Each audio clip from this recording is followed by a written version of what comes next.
4, 3, 2, 1. Hello friends, Mosey Designer here, doing a video for the Blocktober event. If you're not familiar with Blocktober, it's basically like Inktober or Techtober or whatever Tober you want it to be, but where the focus is on the blockouts of level design. In the past, I participated a lot. You can see some of my older videos on the channel. I'll link them in the description below. But the most recent years, I haven't done anything for Blocktober because one, other things got in the way, was stressed out about something else, and didn't have the energy to make some blockouts or anything.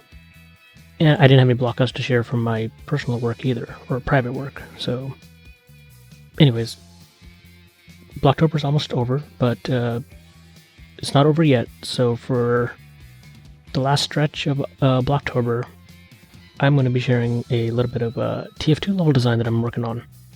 And the map is a King of the Hill map for Team Fortress 2. So long story short, this is my fourth attempt at TF2 mapping. I've always started it and stopped it and started it and stopped it, and I'm mainly like the Unreal guys, you know, doing visual scenes, playable levels, and tutorials. I'm committing myself to completing one TF2 map at least. But to getting to that one TF2 map wasn't easy. Because one, I have to kind of relearn source, and two, getting the feel and design of a TF2 level properly in the metrics and scale and the design principles that make a TF2 map fun.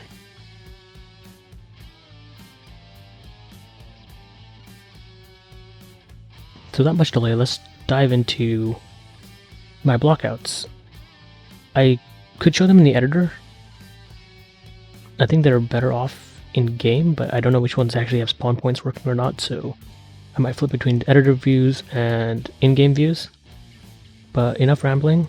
This is about Blocktober, so let's get to some level design blockouts in Team Fortress 2. So before going into the previous designs, I'm just going to do a quick flyover of the current blockout that exists. Well, not exists, but the current blockout that I'm happy with. And it's kind of hard to see in editor because there's just a lot of gray box textures and dev textures, but it's a decently sized King of the Hill level that is perfectly symmetrical for both teams. So both teams have the same paths and advantages and sniper perches and defense spots and everything, but again, it's very hard to see the actual design in the level because unlike Unreal where you can turn on lighting and see your shadows and stuff, you can't in Source. If you can, someone let me know because I'm still learning how to use Source, but for the most part, it's not as what you see is what you get engine. You still have to kind of render it and then go to the game and see what things look like. But for the most part, you can still see your scale and flow of the level. And one thing I like to do a lot when building levels, playable levels for sure, is trying to get the scale right, which took me a few tries in Team Fortress 2. But in general, try to find a player model or something, put it out in the world to see how tall the model is compared to your geometry. And for the most part, I was able to find the heavy model, because I like to pick the biggest, baddest model there is, because if the biggest one can fit through spaces, and all the other player classes and models can fit through the same space. An eerie thing about Team Fortress 2 editor is, if you look at the model, the eyes follow you, which is really, really creepy. Anyways, so using some basic props, character models, I was able to build this space out and get the metrics right, but this was not my first attempt. So this was my very first attempt into TF2 level design, and this one started out with putting down the capture point, hooking up some of the scripting based on some tutorials. I started to build out like my capture area, like there's a path down here, the red base will be on this side, the blue base will be on this side. But very quickly, when I placed on the models, it felt overscaled, but in hindsight it might not be that overscaled, but it just felt like, nah, I don't like this. It's just an early start, but I was just like, nope, not this block out. So scratch that and let's go to the next one. So my second attempt, I started again from the center out, again using the heavy model for scale, but I try to make things smaller and more concise. So I have my King of the Hill point up elevated, little defensive prop here, one path on the left, one path on the right, or if you're looking at it, this is left, that's right. And thinking about how the player can get up here, so there's a staircase on this side. Thought about a path underneath, and the other path, the visible is blocked off, so players kind of have to commit to coming up here. On this side, again, the point is elevated, staircase up. If you come down the staircase, there's a path that will drop down. Even though it started to look interesting, I realized that it's very choky, like there's no breathing room. Like just coming from here, like that capture point is way up there. So anyone up here just pretty much has full domination to players coming in, and there's not much breathing room between this space and this space. Same problem here. Well, not as much, like the player has some breathing room, but the only option to the capture point is the staircase. You have no other options, and even though the geometry was interesting, this quickly started to fall apart, so I scratched this idea. So here we are with King of the Hill Mosey version 2.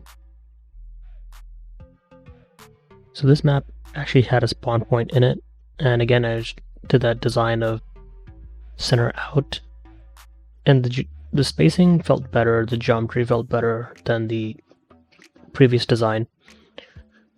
Nice little area here behind the capture point that's out here. Thinking about, there's a path from the red base coming here. Gives you an option to push to the center, or take this back path here to flank around, but you can also get caught off guard from someone coming from the blue base. And it has some elevation that I was trying to do from that first layout. And the spacing felt decent, but I started to feel the scale was maybe too small. Not too small, but like, I didn't know where to go from here. The ideas are good here, and I might revisit this one. Like, there's nothing wrong with this, but I just don't know where to go from the center to the other areas.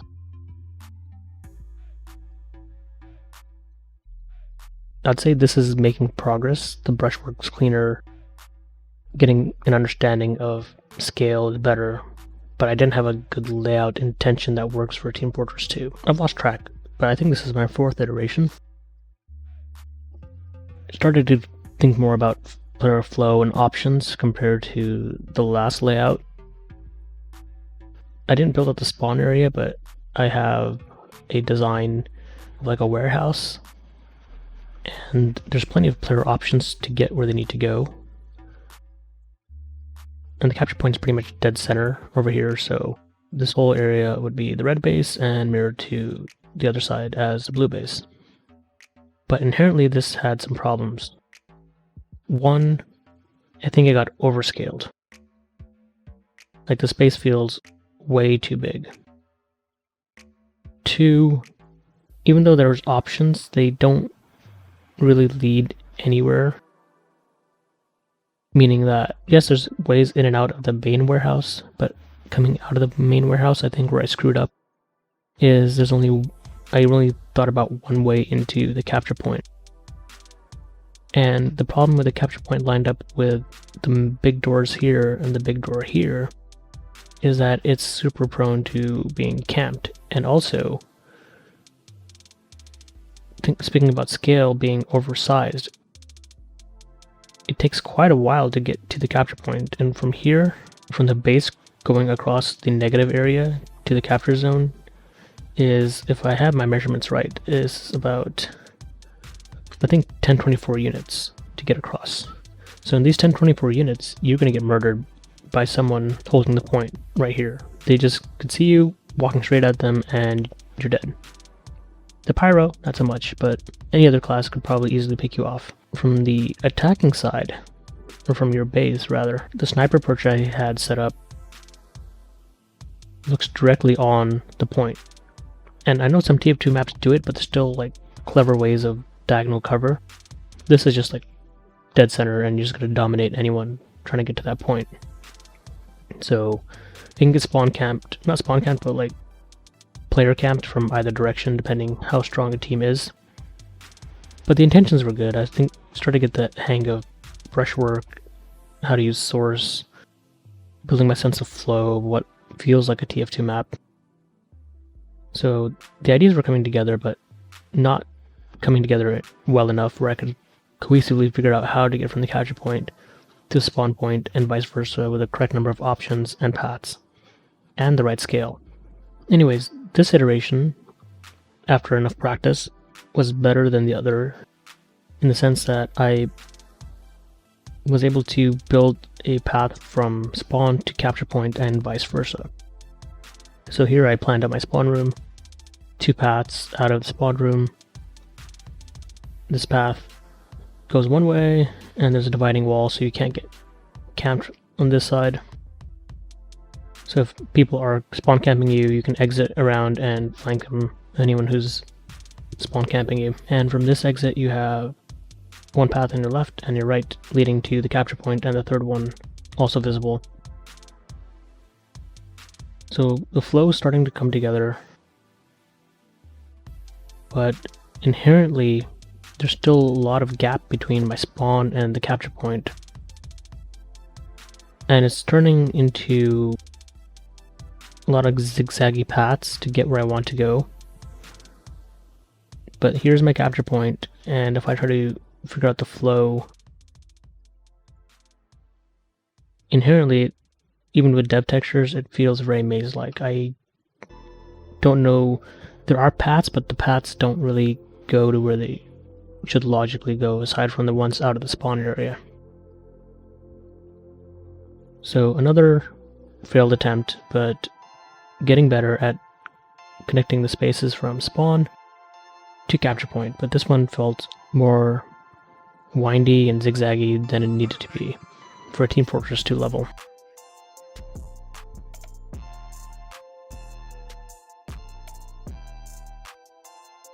So what are we on, iteration 6, 7? This one I was happier with because even though I didn't build out my spawn area, I have the player choice defined in my head that if they come out of spawn, they have path 1, 2, and 3 clearly visible to them. And all the paths kind of have a leading line of where they're going to go. I have this doorway, that doorway, and the doorway up there. So coming from the intended spawn, I come out and I have a bit of a negative space. I can see a doorway over there, I can see the doorway over here, and a doorway in front of me. So again, I'm giving the player a sense of choice that's easily visible without enough winding paths to confuse them. And if I follow the core path, I'm here at the capture zone. Keep it simple, keep it stupid. That's what I was lacking. I was overcomplicating the layouts. Again, just the Unreal Tournament mind I have of winding paths or overly complex path. I had to build the paths for the game mode. And same here, if I come down the left path, it leads me to an elevated position, which I can see my warehouse. I can see the enemy sniper. In fact, let me change to sniper class.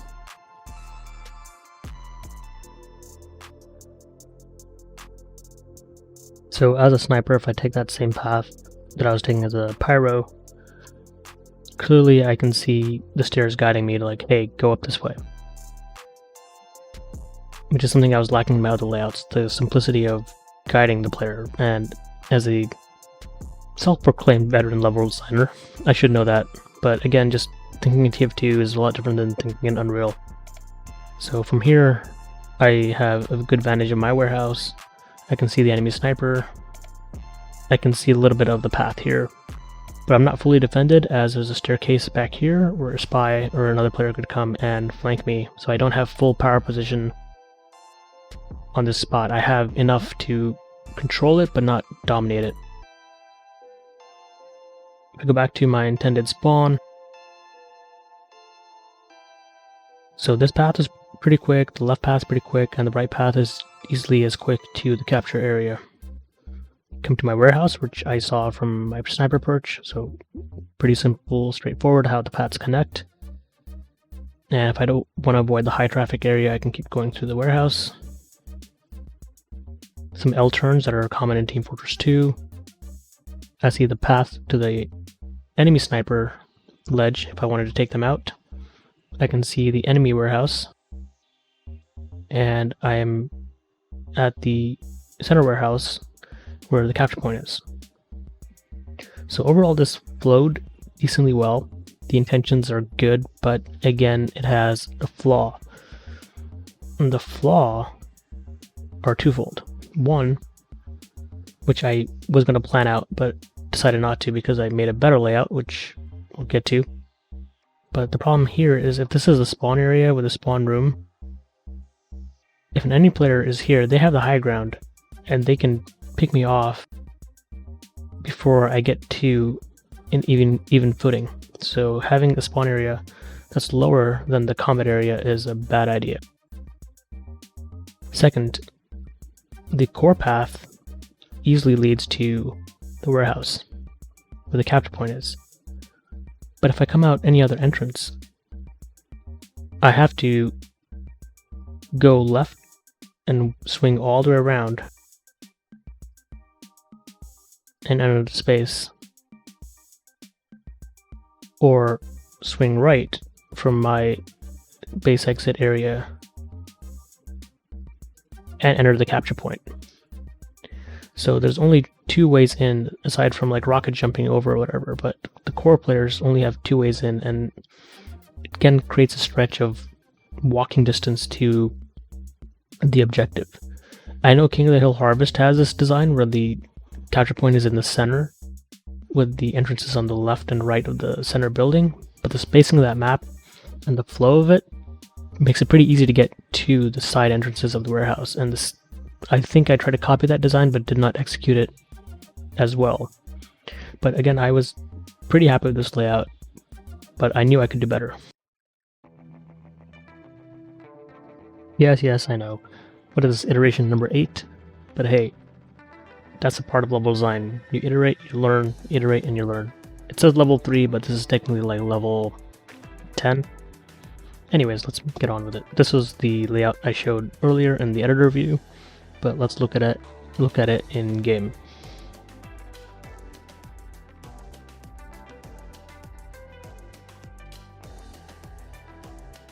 So again, this one I built backwards. I didn't build it from the center out, I built it from the spawn to the center, so I can clearly think about when I'm leaving my spawn area, what are my choices.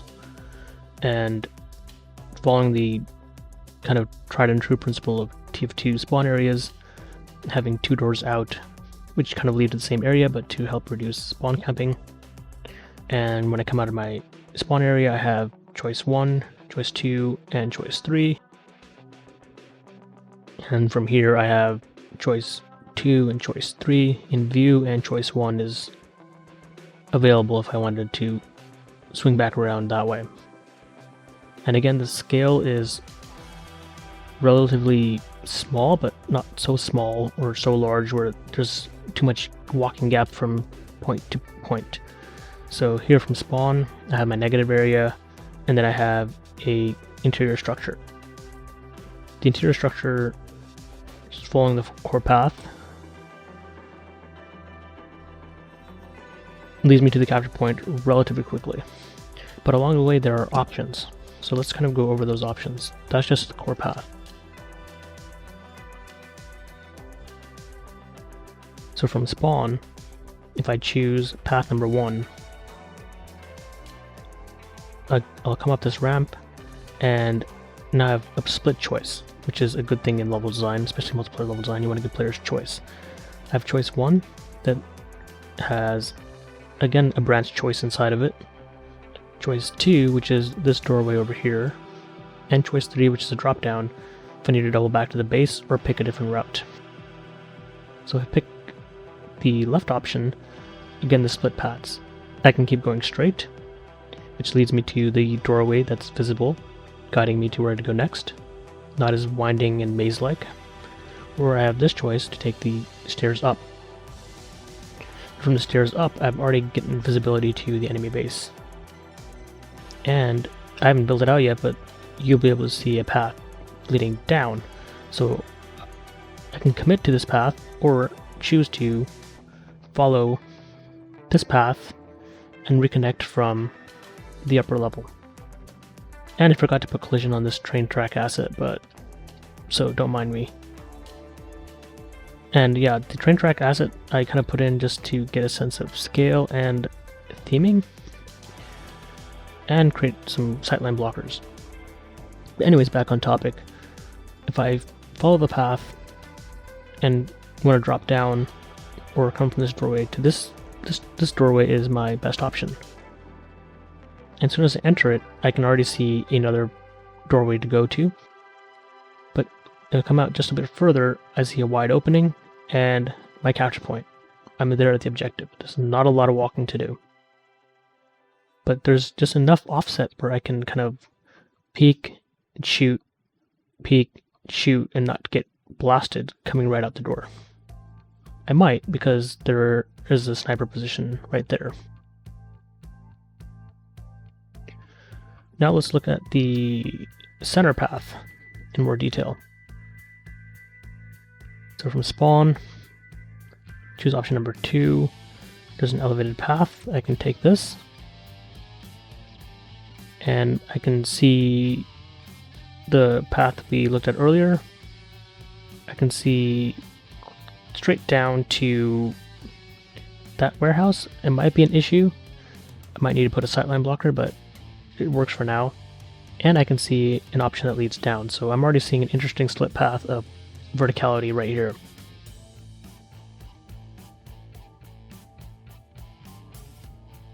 That same path connects here, so I have choices to not just to commit to one way. I can go here and then drop down, get my bearings, and decide to go up or down, or just stick with the doorway from spawn and have the same options. Following the ramp up, I can loop back around to where I was earlier. So you're starting to see how this level flow is starting to click. And the third exit loops back to where we just were.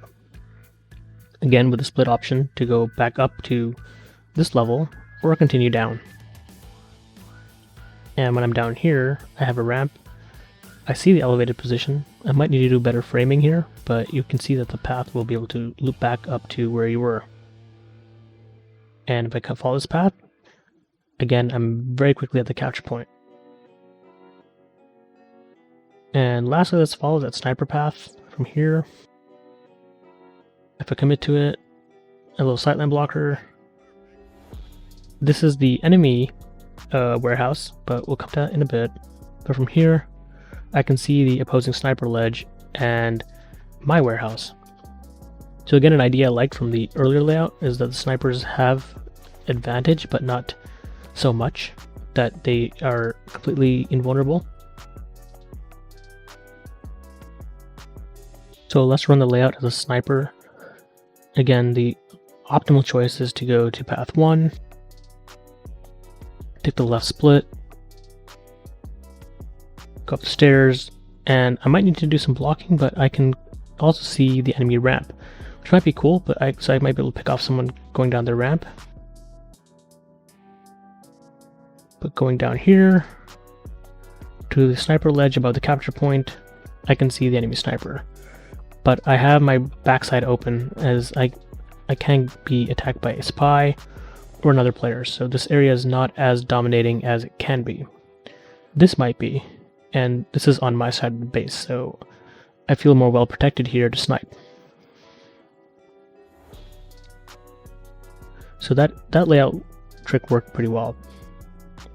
Again, I might need to do some more sightline blocking and context of what this space is, but the center I think is the best part of this map compared to all the other layouts, because once you're in it, you're committed to it, but you can still get out of it and loop back around.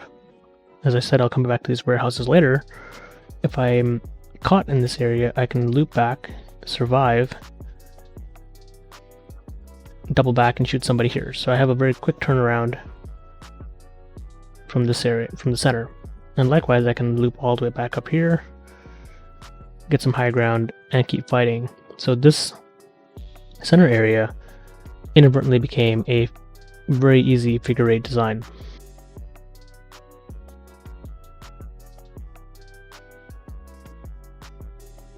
So example of the scout, I know there's a sniper on their ledge. I'm going to bum rush, take the center path. I know the sniper's up there. I'm going to quickly rush, and blam, I got them off guard. But I am not safe because an enemy player can be coming down these stairs right here. So it's a vantage point for attacking teams and defending teams, but it's not a power position where no one can touch you if you control it. And as an attacking player, if I come here, drop down, I can shoot through the doorway, come back up here, jump down, go back in the doorway. I need to figure out this part here. I'm not sure what I was supposed to do with that, but you get the idea that I have a looping path around my center. And the map is perfectly symmetrical on both sides, so that works out quite well. And in terms of travel times from the spawn area, I tried all classes, and looking at TF2 references and videos about map scale, I think I've hit the correct times for the players. So from spawn, I'm not going to show you all the players, but from spawn, the math works out that a scout takes about 16 seconds to get to the capture point. A soldier takes about 20 seconds. A pyro takes about 16 seconds. A demo man will take about 20 seconds. Heavy, 22 seconds. Engineer, 18 seconds. Medic, around 18 seconds. Sniper, around 17. And spy, around 15 seconds. From respective spawns to the center of the map. That's pretty even in average for all player classes, and in most videos they say anything above 25 seconds from spawn to objective feels too far. So I think I've nailed it down with this layout. So the point of the video was to bring something for the month of Blocktober, and what better way to do Blocktober than with a playable blockout. Yes, I still have a lot of work to do in this level. It's like version 0.5 or even less, but the intentions are there of what I want the layout to feel like, how the layout should flow, and minus some sightline blockers, I can start working on the next iteration of the blockout, which will be next month outside of Blocktober, but a ongoing series where I will be doing some more detailed BSP work to figure out what the space actually is, because right now it's just a bunch of blocks interconnected that flow very well, but it doesn't feel like a space. So that's the next objective, is to make this feel like a location before going into the more nitty-gritty detailing of TF2 level design.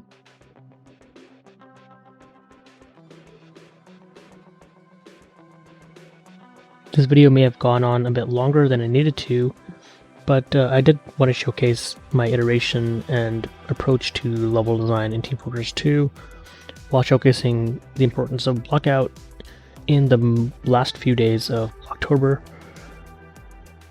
I will keep working on this level and updating it with videos of the new progress, so be sure to subscribe, follow along in my TF2 mapping journey. It's something new for me to step out of my Unreal Engine familiarity. So I hope you guys enjoyed this video, enjoyed my ramblings about blockouts and iterations. So I won't keep you guys too long. I think the video has gotten longer than it needed to, but be sure to like and subscribe, ask any questions, and I'll see you guys around in this video series of making a TF2 level. See you guys later. Bye.